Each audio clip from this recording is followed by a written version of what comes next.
All right, everyone. Welcome, welcome. You are in the right place. Welcome to a live webinar on how to become a dog trainer with Shannon Riley.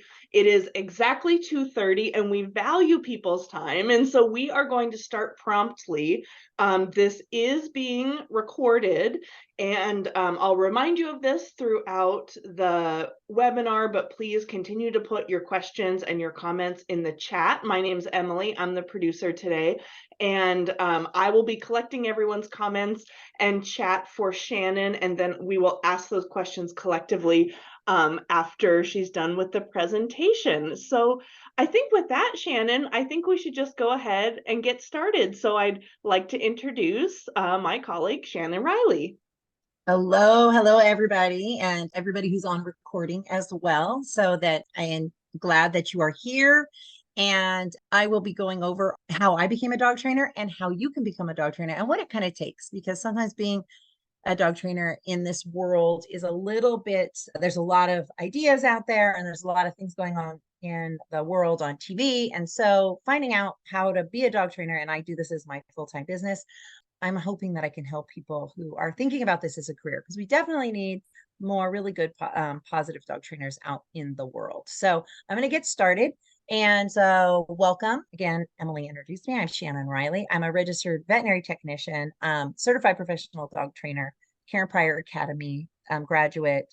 I have a book. I'm a member of lots of different groups, and I just became a fear-free veterinary professional as well. So I'm always continuing my learning, and which I always encourage to dog trainers as well. Slide started. So here's just a little bit about me and how I became a dog trainer. So I grew up loving animals, like many of you have. The picture on the bottom is me as a little girl with Spike and Tammy. They were Staffordshire Bull Terriers that I grew up with. So Spike was only 3 months older than me, so he basically was my best friend growing up. Tammy, he's the one licking his lips. Tammy was his mom, and she had puppies right before I was born. So those were my startup dogs, the dogs I did absolutely no real training with, but they were part of our family. Then I started working in zoos. So here's a serval cat named Bubba. He just passed away just before COVID. He passed away, and I had worked with him when he was a kitten and at Safari West in Santa Rosa, California. And then I'm here with a bird of prey. I did all kinds of birds of prey.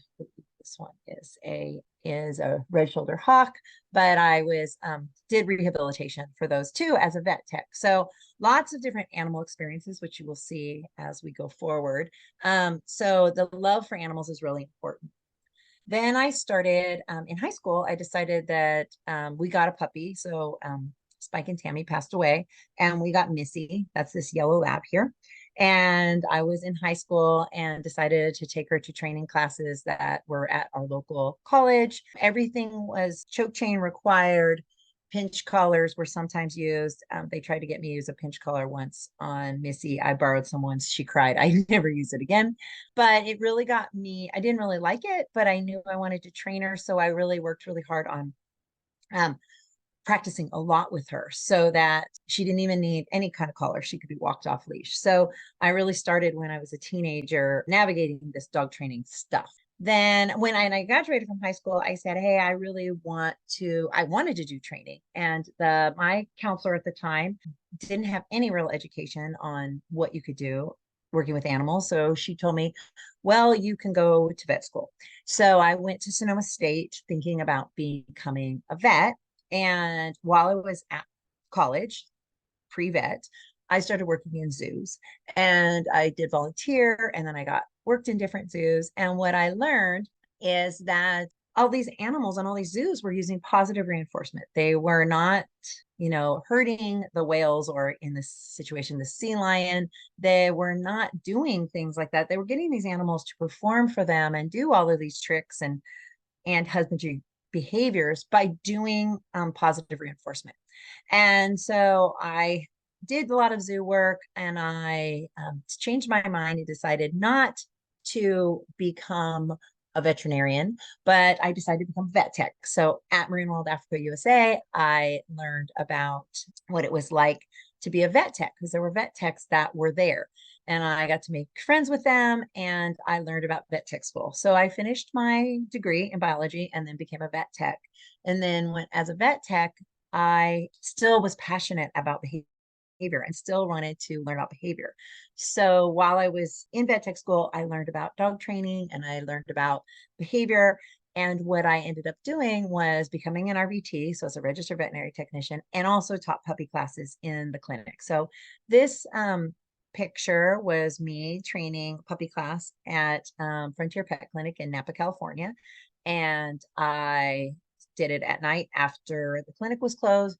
I used all positive reinforcement. So I was following actually Ian Dunbar at the time. I had been trained under him and really started helping socialize dogs very early. So this was probably somewhere in the late 90s, early 2000s, and really started to embrace it. And at that time, I also started going to conferences that were veterinary conferences and found out about working with reactive dogs that were, and so Karen Overall had a seminar and she talked about how aggression doesn't treat aggression. And I started to learn even more. So kind of started my more professional path in dog training.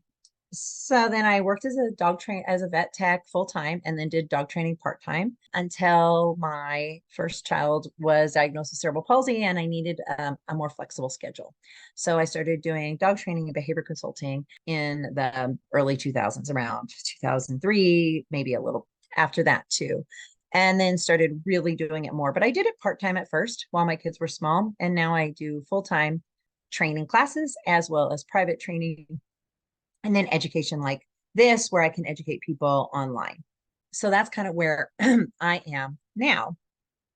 And then people start to really ask, well, what is an animal trainer? Because obviously you can be more than just an animal trainer. I mean, a dog trainer, you can be a trainer for lots of different, any animal. There are people who train in movies and zoos and they do service animals. And so you might be working with horses in movies, and in zoos, you might be working with the lions and the zebras and the tigers. Service animals can be horses and mini horses. They can be, so there can be a lot of variety. It doesn't have to just be dogs. It's just that the majority of people who need help have dogs. But cats are commonly needed with help too, and horses as well, and birds. But it just takes, people have to know that we're even out there to help them in the first place. So animal trainers, like I said, movie zoos, service animals, but more commonly what you're going to see is people who train dogs and then these small animals, horses, maybe too, and birds. Sometimes rabbits and guinea pigs can be trained. It just depends on your interest and what niche you have and the area you live in. Because if you live in the city, you may not even have access to horses. So it might not be a good career move to focus on that if that's where you live. So here, I'm training Bucky, the goat. He has passed away now. And then this is Corby, my Amazon, my lilac crown Amazon, who is still with us. So this is, you can do a lot of varieties with animal training. So it can give you a lot of career options too, as if you decide to do this as a career. So this is probably the most important slide of this whole presentation. So I'm going to take my time with it a little bit because I have a lot of people that ask me, I want to be a dog trainer. How do I become a dog trainer? Oh, that looks so fun. Same thing as a veterinary technician. I get the same kind of questions like, oh, I want to do that. Oh, I love working with animals. So I'm going to take this a little bit slow because these are some really skill sets that you need to look at for yourself to say, is this really who I am and what I want to do? And is this a career I want to look into more? So obviously must love animals. If you do not like animals, this is going to be a frustrating job for you. If you have allergies to animals that are very severe, this might not be the best job for you. If you're allergic to cats, you can work with dogs. That's not a problem. I had a time when I was really allergic to alfalfa hay and I was working in zoos and it was really problematic, but I could manage it. So I didn't have to leave that job. So besides loving animals, which if you're here, you probably do, you have to be patient. And being patient means you're patient with yourself as well as you're patient with your dogs and cats and horses. So learning is not easy. Learning takes time. Learning takes time and patience. And every learner, whether it's the human learner or the animal learner, is going to have understandings of what you're trying to teach. So being patient is a very, very important skill to have. Um, because you can't rush it, and not everybody's going to learn at the same pace, whether that's the animal or the human. So being patient, being able to explain things in different ways, not getting frustrated, being able to really piece out that piece is something that people don't think about. And because you don't want to be frustrated with your client or their animal because they're not learning something fast enough. When my clients are struggling, I look back and go, what am I doing that they're not understanding? And then I take it back and I try to redo it differently. So it's also being organized, because you're going to have, if you're trying to fill classes and you're trying to schedule private trainings and you're trying to collaborate with these different people, you have to be organized, because if you want to teach a class, that means you have to market it. You have to tell people, you have to make sure you have your space, that you're going to be available. You have to have a time that it starts and a time that it ends. So you need to be able to be organized. Being a dog trainer can't be a fully fly by the seat of your pants kind of job. You can do it. You need to be able to do it. So when things don't go exactly how you planned, you need to be flexible, but you also need to be organized. You have to like have a plan, have a curriculum. The trouble that some dog trainers have is they teach a class, but they don't have a very thorough, very thought out curriculum. And so then they don't really know what to teach. They're kind of just making it up as they go along.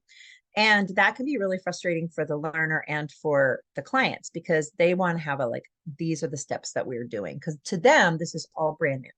So being organized helps your clients as well as the animals you're training. Being able to communicate clearly. I was at a conference this weekend and a speaker was there and he was great, but he was from Britain. He was in England, from England somewhere. And he talked really fast because he was trying to get all of his material covered. But he was talking so fast with his accent, it made it almost impossible to be able to understand what he was saying. So people had to say, can you please slow down? So this is something when you're talking to your clients, we don't want them to be frustrated. We don't want them to shut you down because you aren't communicating clearly. So that might mean making sure you talk slower if you talk fast. I tend to talk fast when I'm personal, so I have to work harder talking more calmly. I need to have clear examples. I need to be very clear in my communication so that my people understand what I'm trying to ask them to do.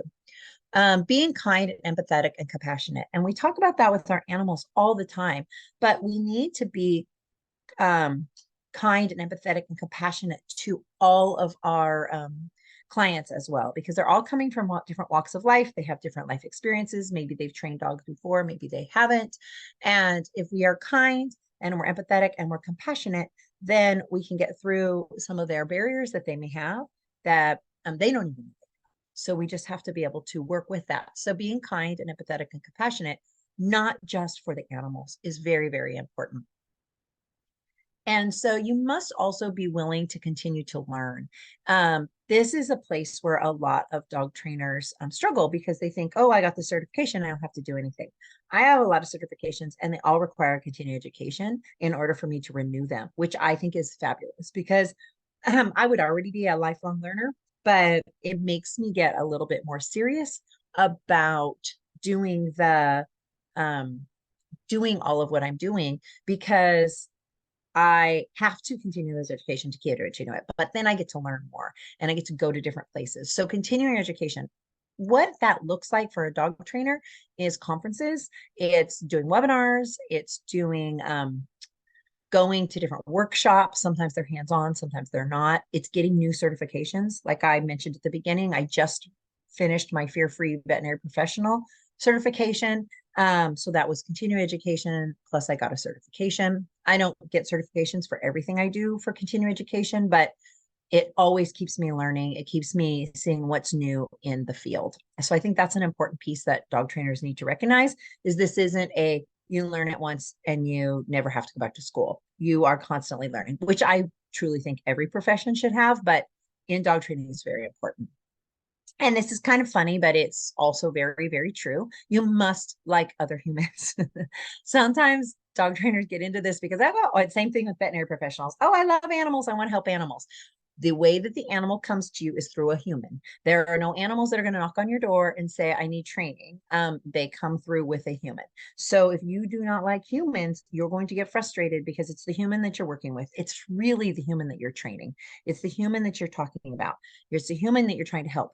You're doing stuff with the dog potentially and teaching the dog skills, but you're also teaching the human those skills and how they can go forward with those skills. So these are all basic important things that if you look at this and you're like, oh, got that, love animals, I'm patient, I'm organized, I can communicate clearly, I'm empathetic, and I want to learn, I like humans, then this could be a really good field for you just automatically. Now, maybe somebody is watching this and they're like, well, I love animals and I'm pretty patient with animals, but but maybe I'm not as patient with humans, or I'm really organized in some places but not all the way organized, or I need to practice my communication, or things like this. A lot of these things, if this is still something you're interested in, it doesn't have to be a natural skill.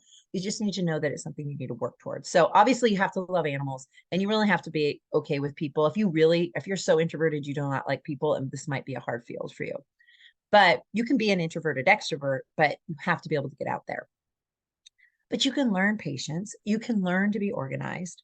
You can learn to communicate clearly. A lot of dog trainers do things like um, Toastmasters to learn how to talk clearly. They do lots of practice with public speaking. So some of these things you can learn. Being kind and empathetic and compassionate sometimes just comes with education and knowledge if you're struggling there. But it's all that continuing to learn, whether it's dog training or different skills. So hopefully that, helps you if you're like, oh gosh, but I'm not that organized. It doesn't mean this isn't a career for you. You can definitely learn these skills. So I'm going to show you a couple ways of what kinds of animal training there is a possible.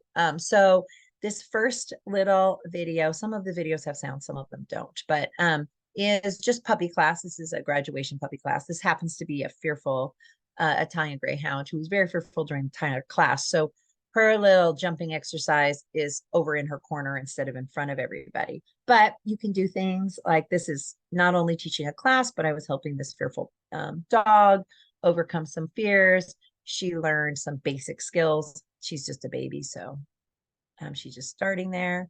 So that's part of a group class. You can do different things for group classes: manners or obedience, agility, puppy class, nose work, tricks, therapy, service dog. If you compete in something, if you compete in obedience, then you can teach obedience for competition level. If you just want to teach good manners so dogs are okay, in public, that's fine. There are so many possibilities. There's new dog sports coming out, fly ball, there's freestyle. So you can actually do something you already really enjoy with animals and then teach it. And that's a really fun way of teaching classes. I personally teach puppy class and agility because I do the rest private reactive dogs. But I have taught obedience and manners, some tricks, and I've done therapy training too. So you can do a lot of things just depending on your interest, what is interest in your area. So we also have that you can do one-on-one training. So you can have private clients, which means like you might go to their house or they come to you, and you could be working on problems or just obedience. You can do a lot of different things one-on-one.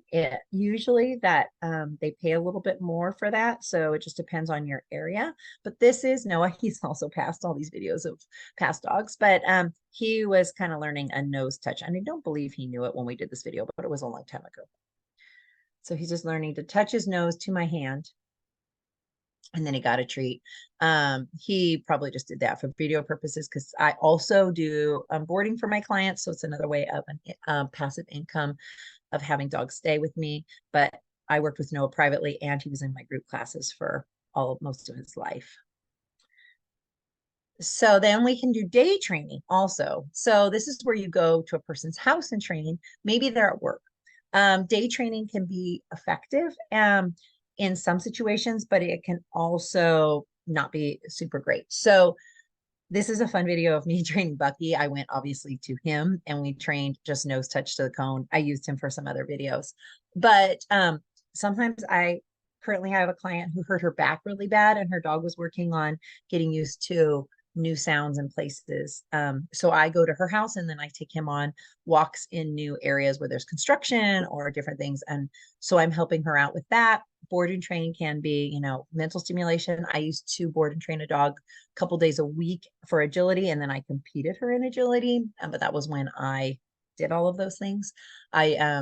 So you can do day training for different things where you go to them and you basically give the dog some mental enrichment, or in this case, you've got a goat. So we'll see what Bucky learning how to touch the cone.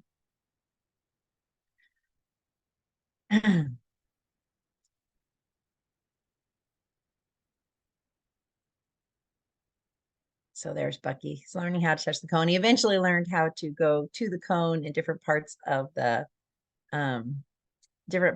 his little pen. And so that was with Bucky learning. So then there's board and train also, which trainers are, it was very popular. And then it got where it was very aversive. So a lot of dogs were going to training, board and train, but they were getting choke chains and pinch collars and shock collars. And so there was causing more trauma. So for a little while, we backed off on board and train, and it was looked back. Now we're revisiting it in the positive training community as, is this something possible? So I've had a lot of success with board and train with puppies. So this is happy. I ended up adopting him from the owner when he was a year, but at this time he was a board and train client. And I was just teaching him basic things like he's going to learn how to go to bed here that you're going to see. And I've had a lot of puppy successes. I trained them how to be in a kennel. I trained them how to go potty, to basic skills. Where board and train sometimes is not ideal is with anxiety, fear, or stress, because the environment is part of that. So I would get dogs that were anxious at my house. They would be calm, they would be better. But then as soon as they went back home, they were going right back where all the trauma and the fear and the anxiety was. That may have been because of the client. It may have just been because of the environment, or because that's where they got scared of things. Didn't necessarily mean it was the client's fault, but it wasn't ideal, because now they're taking that trauma, but they've only managed it in my environment, not theirs. So now people are looking at board and train a little bit more, especially with puppies or just obedience type things. And so it's something that's starting to come back. So I wanted to mention it as a possibility for dog training, but it is not necessarily, you have to really be ready for it. And it means you're training the dog every day. So as a trainer, you have to be ready to take that on, where you're working with the dog every single day at your own home, typically. So here's Happy learning how to, I was shaping him to go lay on his bed and teaching him how to go to bed. So then every time he went into bed, I gave him a click, and then I treated him, and he learned how to go to bed. He was very good at that that was one of his favorite skills. So, so that's something else you could consider if you're thinking about being a dog trainer. Then there's specialized, and this takes more education. It takes more training. It takes more continuing education. And that's where you're going to be looking at like things like aggression, separation, anxiety, fear, because it's not just teaching skills.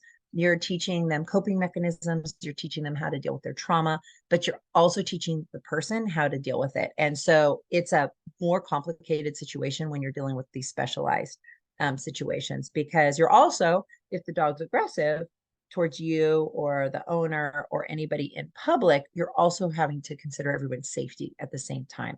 So the sounds off for this because Boulder's bark is very loud, but this is Boulder. If you ever watch any of my webinars or my videos, you'll see lots of Boulder, because he moved to Colorado recently, but I knew him since he was 8 weeks old, and he was reactive from 8 weeks old.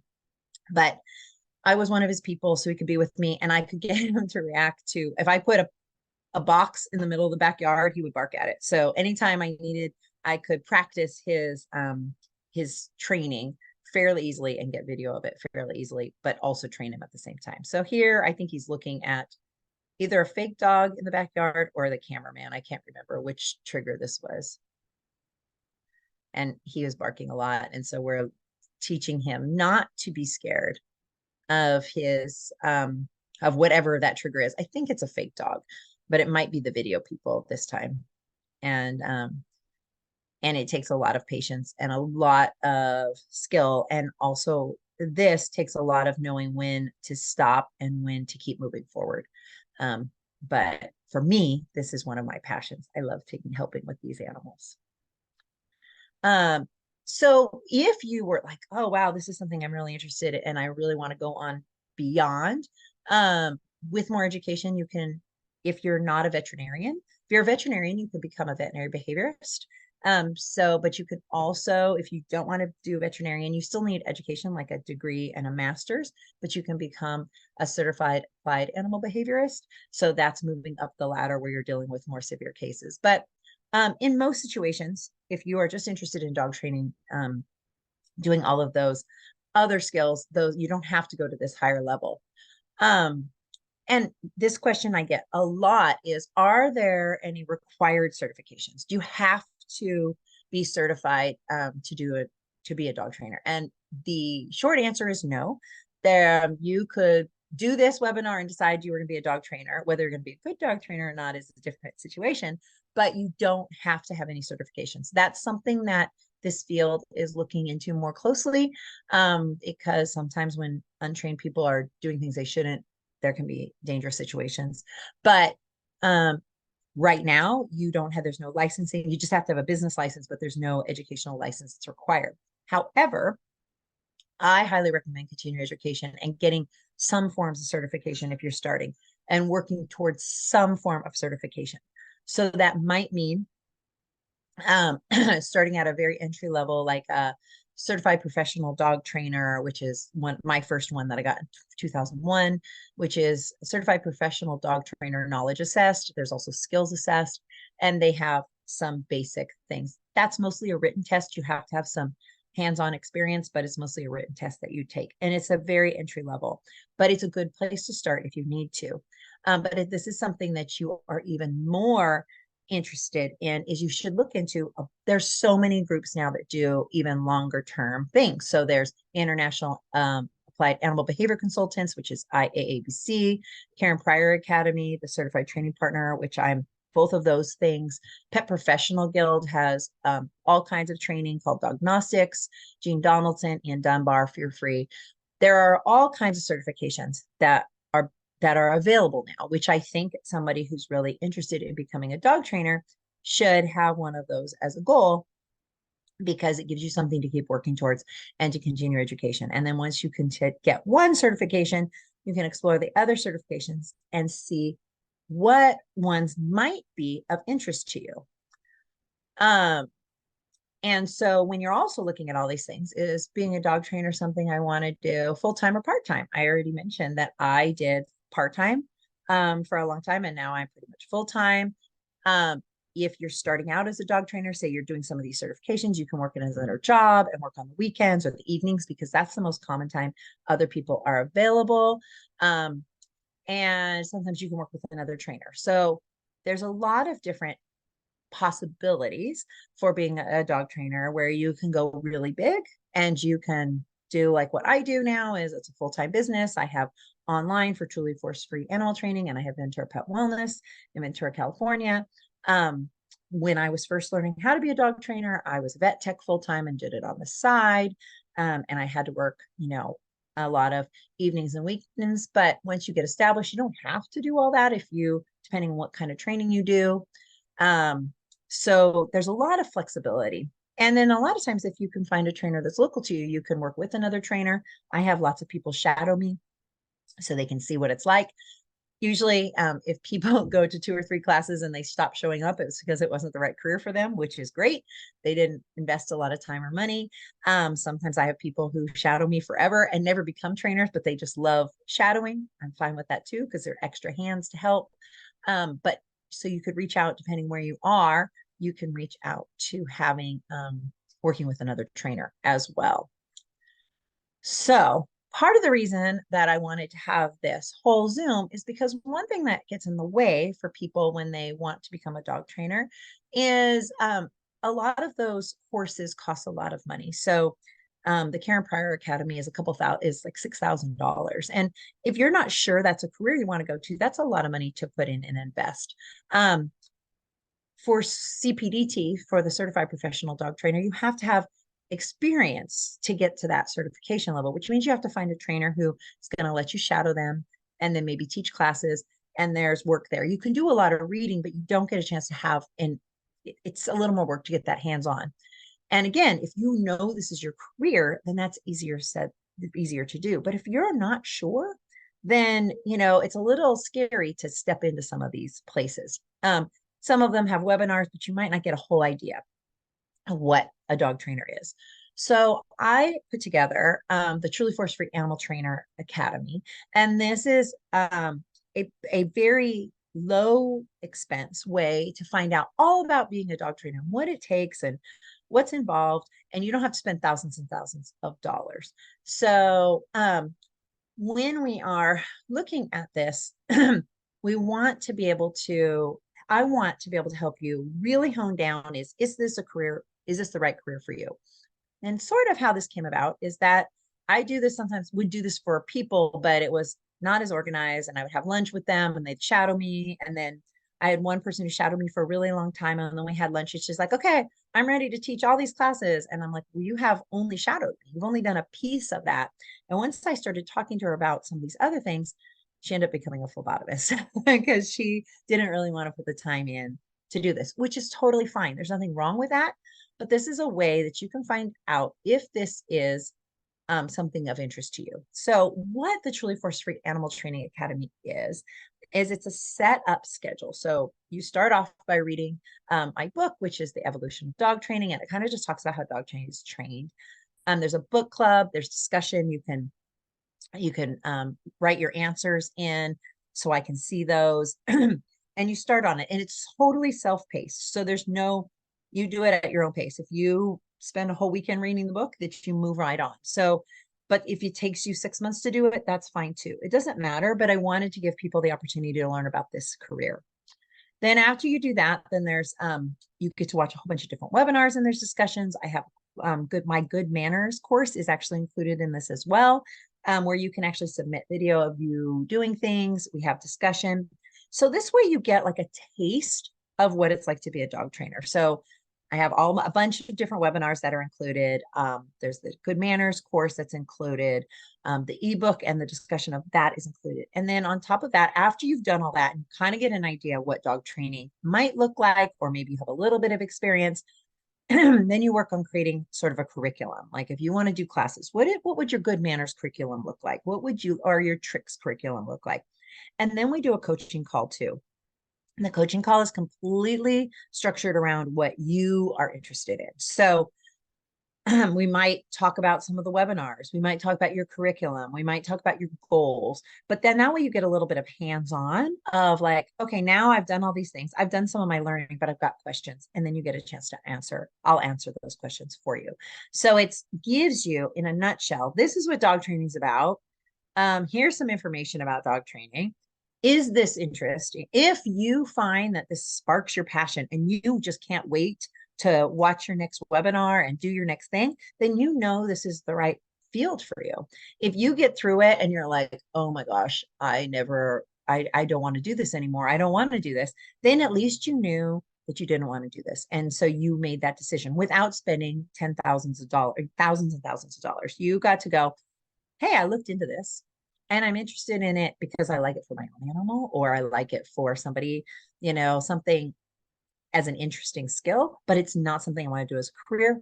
Totally fine. It doesn't matter. There's no pressure, but this is a way of introducing things to you in a more organized way from me. And then you get some feedback from me and some help. So one of the things that we are offering to anybody who has either attended today, so welcome, any of you who are attending live, or we're recording this so that we can give it to people who couldn't be here, because it's always impossible to find a time when it's perfect for everyone. For the next 24 hours, so whether you're live or we send it out, we'll be sending out for the recordings for people. You have 24 hours that you can get 50% off of the Truly Force Free Animal Training Academy. So it's normally $349, so it will be 50% off of that for the next 24 hours. So not only do I already try to make it a low cost educational little unit, but I wanted to give people an opportunity to do it for even less expensive. So for less than $200, you can find out if this is a career for you or not. That's a pretty decent, and you get all these webinars, which are normally $25 each. You get the Good Manners class, which is $100. So your value is there. even if you're not interested in being a dog trainer. And then, when you have your coaching call with me, it might be asking specific questions about your dog. Totally fine too.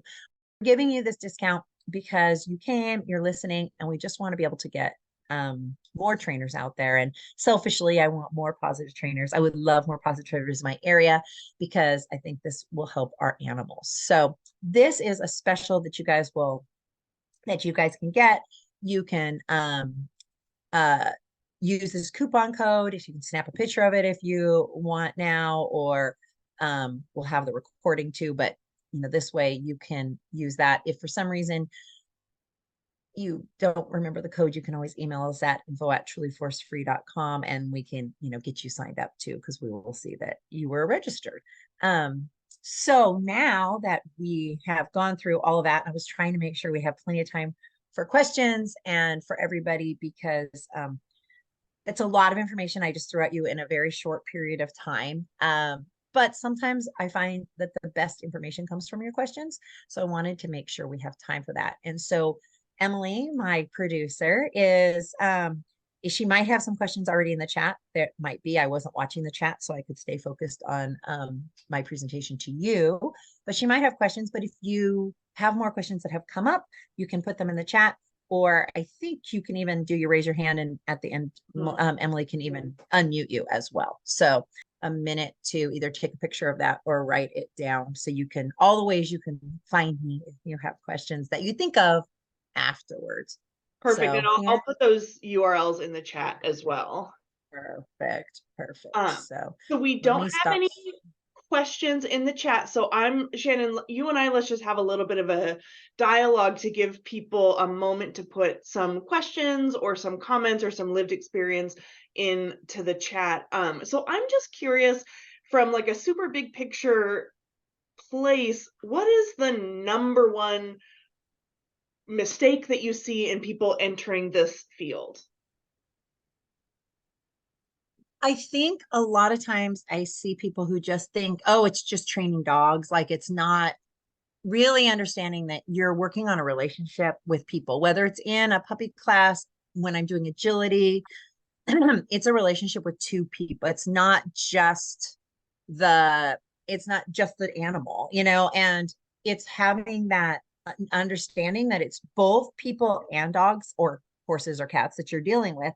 And it's not always just going to be easy, like teach sit this one way, or teach down this one way, or teach potty training this one way. That's part of why the continuing your education in a variety of ways is so important. So like you'll get to if you do this course, you do my good manners class, and it's with a clicker, and it's basically some real simple ways.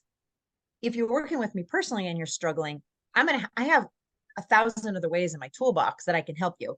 On a video, that's impossible to show every single way. So I show the most commonly effective way. So this is the most, luring a sit is, going to work with 90% of the dogs, or maybe 99% of the dogs, but maybe that 1% doesn't. And that's where, as a trainer, you need to have other tools that you could pull from.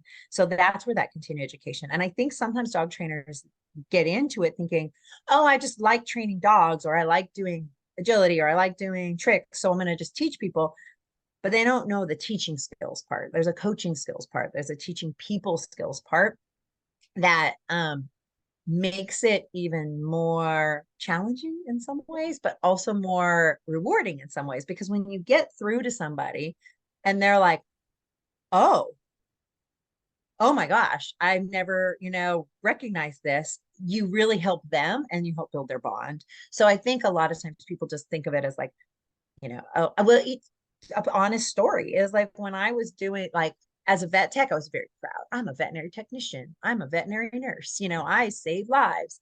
But when I started doing dog training, I would be like, yeah, I'm a dog trainer. Like, I didn't really want to put it out, like, oh, and I would be like, oh, I'm a behavior consultant, because that sounded better, I guess, in my own insecurities. But now I realize being a dog trainer is like, I'm saving lives when I'm a dog trainer. Even when I'm just doing puppy classes, like just puppy classes is, yeah, it's fun, but those dogs' lives are changed forever because of what I have offered them in their lives. If I do agility, like this is a bonding experience. Maybe they're never going to compete. Who cares? They have a bonding experience. And so now I'm like, oh, I'm a dog trainer and I'm a behavior consultant, and I, work with fearful animals all the time. But that being a dog trainer is an important skill. And I think that's partly why I want to have this, is I want to build up that, like, but the problem is in our field is because there's no licensing, anybody can do it. So then you get somebody who, oh, I watched a YouTuber or I watched TikTok and now I know how to dog train. And it's like,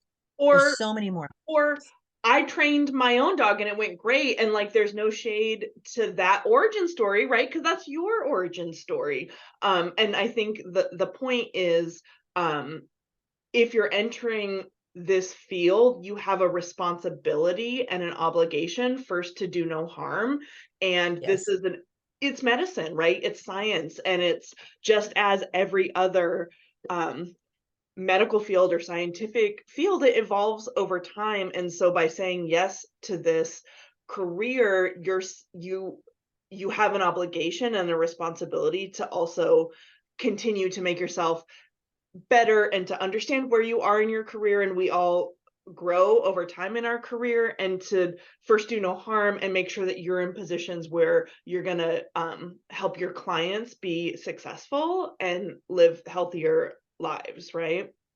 For sure. And it's like every, you start off, we'll just say like a school teacher, they got their curriculum, they step into their first classroom and they're totally like, okay, I know how to teach these few things. Okay, I can do that.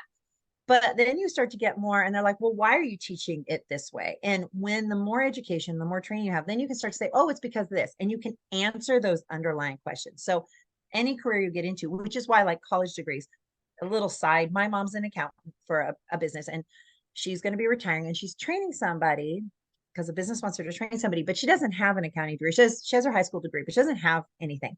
So she's learning how to basically be good at data.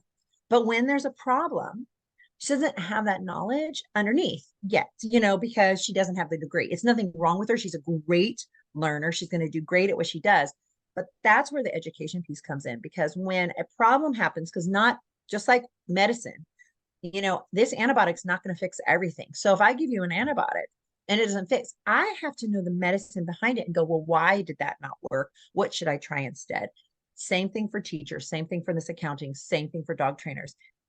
My basic, easy to, straight from the hip training technique may work for that 99%, but there's that 1% that's going to struggle. And it's my responsibility as a professional to have other options for that learner so they can be successsul. And that's where constantly educating and knowing the deeper levels, understanding learning theory, understanding, motivations, understanding, the why do you use the clicker? Like, is it just to make noise? Like, what does that mean? What's the scientific mode of that? And so that's where you can go deeper. And you can, as a dog trainer, you can go really deep. Like, that's why I say you could be an applied animal behaviorist. You could go back to vet school and become a behaviorist. Like, it's other thing. I've heard of other things that does happen. So once you find your passion, and so I'm hoping with this academy, it sparks interest or it allows people to go, these are all questions that I get asked by people all the time. And this way, it's in a nutshell, it's in one spot. You can kind of hear it all. You got extra questions, you're totally fine. Like, maybe you don't have questions right now because you're like, wow, that was like more than I could think of, or I didn't know what exactly I was going to hear. But maybe you have a question later. You can always email that question to us, and then I can answer it. Or maybe it's something that you're like, yeah, I really want to, I think I do want to follow this career, and you do it with the discount. So now for less than $200, you are able to learn about a career in pretty in depth, like not everything, but you're going to really understand. Plus you get that time to talk to me, which can be anything. I don't really care what the coaching's about. It could be about, I really struggled with body language. Can we, review that together? Or I really struggled doing the good manners, blah, blah, blah, blah, or the clicker training mechanics. Can you go over that? It might be, I have this awesome curriculum. I'm super excited. Will you review it with me? Do you think it'll work? It may be, I kind of need a business plan. I don't really know how I want to do. And we won't be doing like in-depth business plan. I'm not going to, spend 5 hours of creating like this, but I might say, okay, well, what are you interested in? Okay, well, you could do classes on these days and, offer privates, and we could start creating your business plan of where it goes. And then I'm always available later for coaching. It's just there would be, we could do more coaching, but this is just with this program. Well, and part of why you're doing this is because we need more professional dog trainers, and like hobbyists. That's wonderful. And you are a professional dog trainer. This is what you do. This is how you make your money day in and day out. And this is the contribution that you're giving to the world. And we need more dog training professionals. And I think there are so few people like you because it is not just one job. It is not just it's not just dog training, right? You mentioned learning theory. You're also doing people management. If you're doing classes, you're doing class management, which is different than, managing someone one-on-one, all of which is different than running a business, right? And so like there's that whole there's the practice side, which is the dog training and the people training and the people management. But then there's also this business management piece of what does pricing look like in your area? Where are the opportunities? Is your market oversaturated or undersaturated? How do you collaborate with the other trainers in your area? How do you bill? How do you charge a late fee if someone's late paying you, right? So there's just Exactly. like so many aspects to the business side of this if you're going to run it fully as a business.